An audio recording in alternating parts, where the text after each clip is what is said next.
to take just a minute and talk to you this morning about maturity and righteousness. Amen? Do you ever ask yourself, am I really mature? Am I spiritually mature? Do you ever stop and ask yourself that? One of the best ways that I have found that helps me to evaluate myself and in my maturity with God is, do things that once bothered me continue to bother me in the same way? Things maybe that once would have ruffled my feathers, got me mad, angry, sad, depressed, down and out. Do those things continue to bother me? Am I growing in my relationship with God? Am I growing in my relationship with my spouse, my children, other relationships? Or am I letting the things that aggravated me, am I still critical? Am I still judgmental in those areas that have bothered me all these years? Are you still that way? Or are you seeing growth? And like Miss Martha said, not that we're perfect and not that we've got it all figured out, but you are seeing a continual growth. You are seeing a continual change in your life, in your home, in your church. Amen?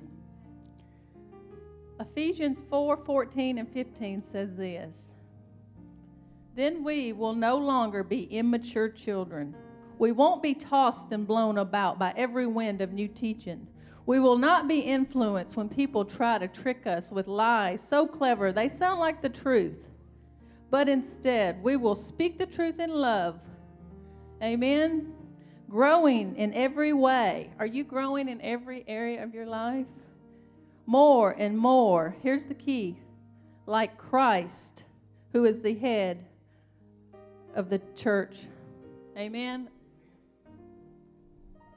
Listen, I want to encourage you. Always, always live this. Live this to the best of your ability. James 1:19 and 20. Be quick to hear, slow to speak, slow to anger. For the anger of man does not produce the righteousness of God. What are you producing in your life? Is it the maturity and the righteousness of God? Or is it these other things that does not glorify God? I want to encourage you this year. Maturity equals righteousness. Right now, make a commitment to get in your word more, to grow in your word and in the Lord, and see if you don't begin to mature. And maybe these things that once bothered you, maybe these things that have bothered you for years, will begin to just slide off your back like duck, right? Like water on a duck's back. That's what my husband, I'm like, ah. It's like nothing ever gets to him. His whole life, he's just happy and laughter, and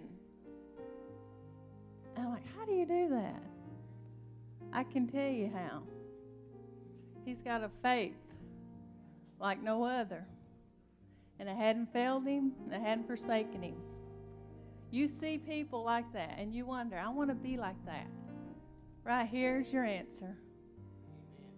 Right here's your growth. This is the key to your growth in the Lord this year. Amen?